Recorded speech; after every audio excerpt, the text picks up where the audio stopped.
Assalamualaikum warahmatullahi wabarakatuh. Waalaikumsalam warahmatullahi wabarakatuh. Pagi anak-anak. Pagi Pak. Gimana kabarnya hari ini? Alhamdulillah sehat luar biasa. Allahu Akbar. Dengan cuaca hujan begini, alhamdulillah masih ada yang tetap berangkat untuk menuntut ilmu ya. Aduh ngantuk Pak. Ya, sebelum kita mulai kegiatan hari ini, alangkah baiknya kita berdoa dulu. Ketua kelas pimpin doa. Berdoa mulai. Selesai.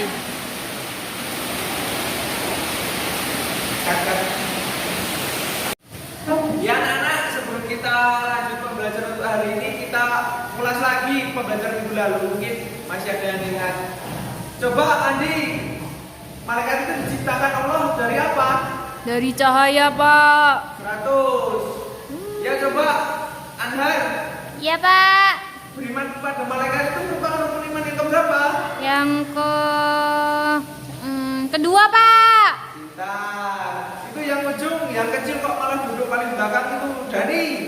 Ya Pak. Malaikat yang bertugas memberi rezeki itu malaikat siapa? Malaikat siapa ya Pak? Gak tahu Pak. Kok nggak tahu gimana belajarnya semalam pasti belum dipelajari ya materi untuk hari ini. Belum Pak. Ya anak-anak, hari ini kita akan membahas tentang sifat dan tugas malaikat. Sifat dan tugas malaikat itu ada banyak sekali. Kita bahas dari sifat malaikat dahulu. Ya sifat malaikat itu dia tidak berjenis kelamin. Malaikat itu bukan laki-laki dan juga bukan perempuan, bukan juga wanita. Pokoknya malaikat itu tidak berjenis kelamin. Lalu juga malaikat itu merupakan makhluk gaib yang tidak dapat dilihat, diraba maupun didengar. Namun keberadaannya malaikat itu dapat dilihat dari wahyu yang diterima oleh para nabi dan rasul Allah Subhanahu wa taala. Ya, malaikat itu juga bisa berubah wujud seperti yang dikehendaki. Mungkin bisa berubah menjadi hewan, menjadi manusia, malah bisa. Juga malaikat ini makhluk yang paling taat dan patuh terhadap perintah Allah Subhanahu wa taala. Tidak pernah membangkang, tidak pernah mengeluh, senantiasa menjalankan perintah Allah Subhanahu wa taala. Kalian semua ini selalu taat dan patuh terhadap perintah Allah enggak? Selalu Pak. Yakin selalu? Nggak tahu Pak. Ya, tapi kalian tetap manusia bukan malaikat, walaupun kita juga harus patuh dan taat terhadap Allah Subhanahu wa taala. Ya, untuk jumlah malaikat itu ada banyak, ada tidak bisa dikira-kira, tetapi yang dapat diimani atau yang harus kita ketahui itu minimal ada 10. Yang kemarin sudah dijelaskan Bapak itu yang minggu lalu sudah Bapak beri tugas juga. Ini hari ini pada kumpul nggak tugasnya? Udah Pak. Ya baik, nanti ketua kelas kumpulkan ke Bapak ya di akhir pembelajaran. Ya, tugas malaikat ada 10 ini tugasnya ini berbeda-beda. Mungkin ada yang sudah tahu malaikat Ridwan itu tugasnya apa? Menjaga pintu Pak. Pintu apa? Pintu kosan? Pintu rezeki. Ya bukan dong, malaikat Ridwan itu tugasnya menjaga pintu surga. Oh. Ya, malaikat Jibril itu tugasnya diberikan untuk membawa petunjuk atau wahyu dari Allah Subhanahu wa taala kepada para nabi dan rasulnya. Ya, dalam sebuah surat Allah Subhanahu wa taala berfirman, "Walaqad ra'ahu bil ufuqil mubin." Yang artinya, dan sungguh dia Muhammad telah melihatnya Jibril di ufuk yang terang. Yaitu malaikat Jibril. Malaikat Jibril tugasnya menyampaikan wahyu dari Allah kepada para nabi dan rasul. Nah, untuk malaikat Mikail tugasnya dia seperti sekarang ini. Ada yang tahu? Tugasnya apa malaikat Mikail?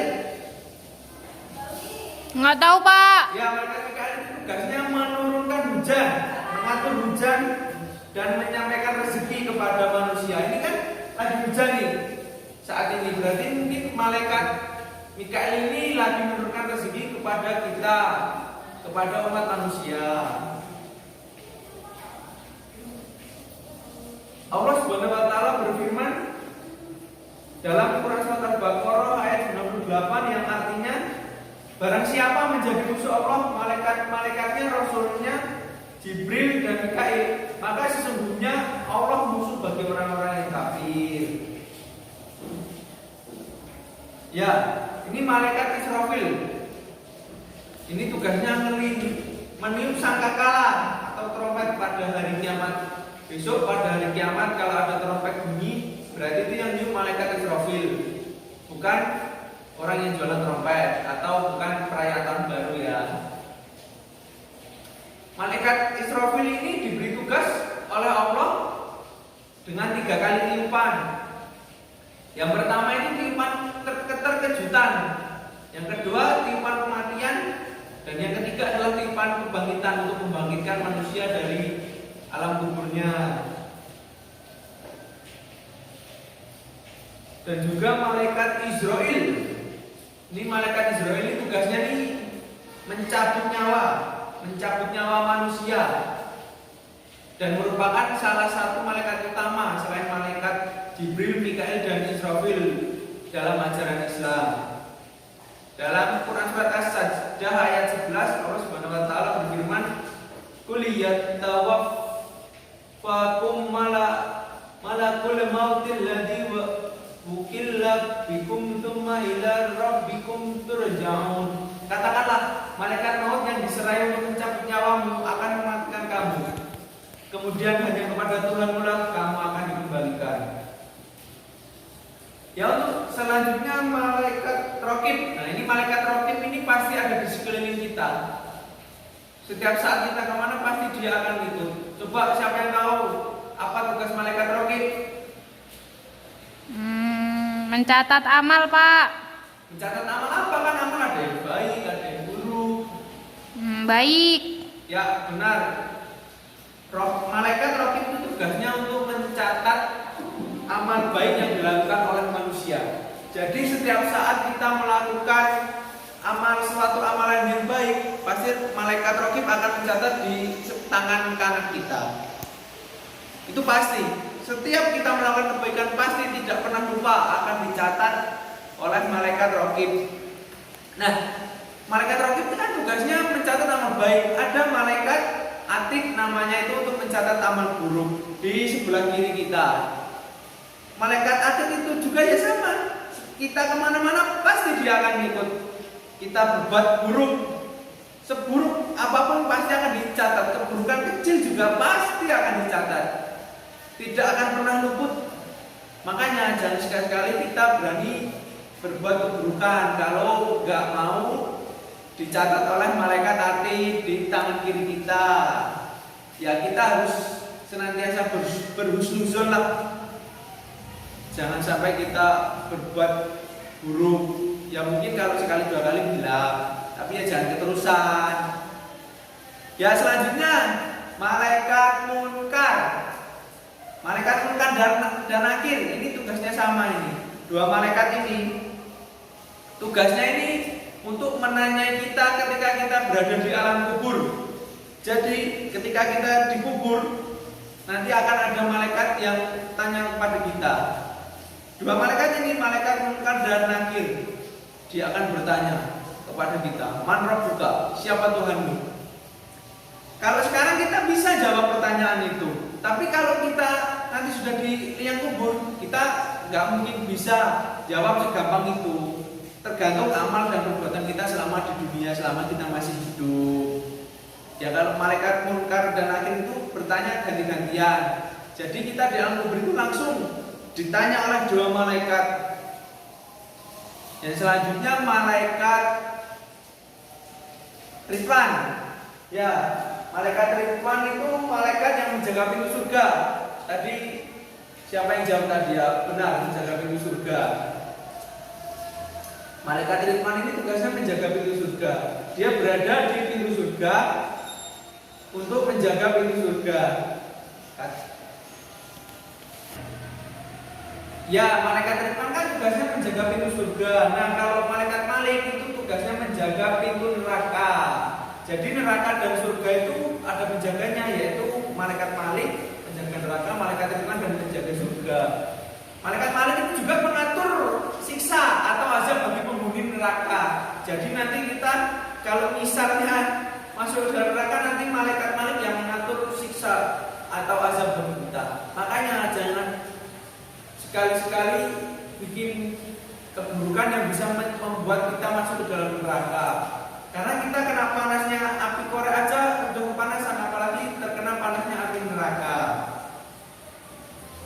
Allah Subhanahu wa taala berfirman dalam Quran surat Az-Zukhruf ayat 77 dan 78 yang artinya, mereka berseru, "Hai Malik, biarlah Rabbmu membunuh kami saja." Dia menjawab, "Kamu akan tetap tinggal di neraka ini. Sesungguhnya kami telah membawa kebenaran kepada kamu, tetapi kebanyakan di antara kepada kamu benci kepada kebenaran itu." Nah, jika kita semasa hidup hanya berbuat keburukan saja, tidak pernah berbuat amal kebaikan, maka kemungkinan besar pasti kita akan masuk ke dalam neraka yang dijaga oleh malaikat Malik ini. Sebaliknya, kalau kita masuk ke dalam surga, amal perbuatan kita baik, ya kita akan bertemu dengan malaikat Ridwan. Ya, hikmah dari beriman kepada malaikat Allah Subhanahu wa taala ini mungkin ada yang tahu, dan di pojok sana itu kok di aja itu tadi ngobrol sendiri. Ya, hikmah dari beriman kepada malaikat Allah Subhanahu wa taala. Kita dengan beriman kepada malaikat Allah, kita pasti akan selalu was-was. Hidup kita diawasi oleh malaikat, jadi kita harus berbuat baik. Tidak boleh melakukan keburukan. Selalu juga kita harus mensyukuri nikmat Allah yang diberikan melalui malaikat Mikail seperti hujan ini. Waduh, hujan, jadi nggak bisa kerja. Jangan, kita tetap bersyukur. Alhamdulillah hujan, mungkin ada daerah yang kekeringan, kita kan nggak tahu. Jadi apapun itu harus selalu bersyukur. Ya, kita juga harus selalu berpikir dan berhati-hati ketika kita akan melakukan tindakan. Misal, ada motor, nggak ada yang punya, kita kan langsung ada niat ingin mencuri. Ketika kita ada niatan jelek, kalau kita ingat kegiatan kita ini selalu diawasi oleh malaikat, pasti kita akan langsung, jangan, saya diawasi oleh malaikat, saya takut nanti dicatat sebagai amal buruk. Nah, itu fungsi kita beriman kepada malaikat Allah. Kita juga tahu tugasnya, jadi kan kita ngerti kalau ada malaikat yang senantiasa mengawasi kita di kehidupan kita sehari-hari. Ya, mungkin itu saja penjelasan dari Bapak. Ada yang ingin ditanyakan? Gak ada yang ingin ditanyakan? Gak ada, Pak. Ya, kalau tidak ada, biar Bapak yang bertanya. Ya. Ya, yang pernah kok diem aja. Nikmat. Malaikat yang tugasnya sama tadi, malaikat apa ya? Nggak tahu, Pak. Kok nggak tahu dari tadi, makanya kalau Bapak jelaskan itu diem, jangan ngobrol. Mungkin ada yang tahu? Aku tahu, Pak. Ya, Irfan. Itu, Pak, Loki Pamatit. Salah dong, kalau yang tugasnya sama itu malaikat Munkar dan Nakir. Ya. Kalau Raqib dan Atid itu mencatat amal baik dan amal buruk. Ya, salah. Ya, yang dekat jendela. Habib, malaikat yang tugasnya mencatat amal baik. Nah, siapa? Ayo, jangan kebalik. Siapa yang tugasnya mencatat amal baik? Raqib, Pak. Ya, pintar. Satu lagi ya. Ya, ini ya, kamu dari tadi cengang-cengeng saja. Eko. Iya, Pak. Malaikat itu ada berapa yang wajib kita imani? 10, Pak. Apa saja coba sebutkan? Loh, kok diem? Katanya tahu baru 10. Nggak bisa, nggak urut Pak. Ya nggak apa-apa, kamu udah coba sebutin. Tahunnya berapa? Jibril, Ya, 1. Mikail, Ya, Mungkar, ya, Nakir, ya terus. Rokib, Ya, Atid, ya, Israel, ya, Israfil. ya. Udah Pak, ingatnya itu Pak. Nah itu nggak ada 10 itu. Tadi bilang 10. Ya, Bapak beri kesimpulan pada pelajaran kali ini. Malaikat itu jumlahnya banyak, tapi yang wajib kita imani hanya ada 10, yaitu Jibril, Mikail, Israfil, Israel, Munkar, Nakir, Rokib, Atid, Malik, dan Ridwan. 10 malaikat itu ada tugasnya sendiri-sendiri, langsung diberikan oleh Allah Subhanahu wa Ta'ala. Dan malaikat itu juga ya wajib kita imani. Jangan sampai kita, malaikat kan nggak ada, ngapain diimani? Malaikat itu memang makhluk gaib, tidak dapat didengar dan tidak dapat dirasakan. Tetapi kehadirannya itu ada di sekeliling kita. Jangan sampai meremehkan kehadiran malaikat. Dah, 2, 3. Ya, Bapak beri kesimpulan ya untuk pembelajaran kali ini. Malaikat itu jumlahnya banyak, tetapi yang wajib diimani hanya ada 10. 10 itu sudah ada tugasnya masing-masing yang langsung diberikan oleh Allah Subhanahu wa Ta'ala. 10 malaikat yang wajib kita imani itu tadi yang seperti yang disebutkan Eko kurang lengkap. Ada malaikat Jibril, malaikat Mikail, malaikat Israfil, Israel, Munkar, Nakir, Rokib, Atid, dan malaikat Malik, dan juga malaikat Ridwan. Kita harus beriman kepada malaikat Allah Subhanahu wa Ta'ala, karena malaikat itu pasti ada di kehidupan kita sehari-hari ini. Di sekeliling kita ini ada malaikat. Ya karena malaikat ini merupakan makhluk gaib, jadi ya dia tidak dapat dilihat dan diraba, tapi ada di sekeliling kita.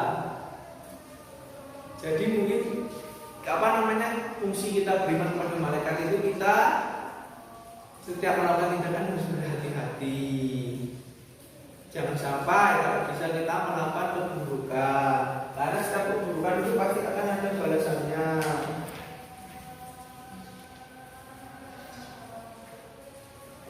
Ya mungkin itu saja yang dapat Bapak sampaikan. Tetap semangat belajar, tuntutlah ilmu dengan bersungguh-sungguh. Bapak akhiri.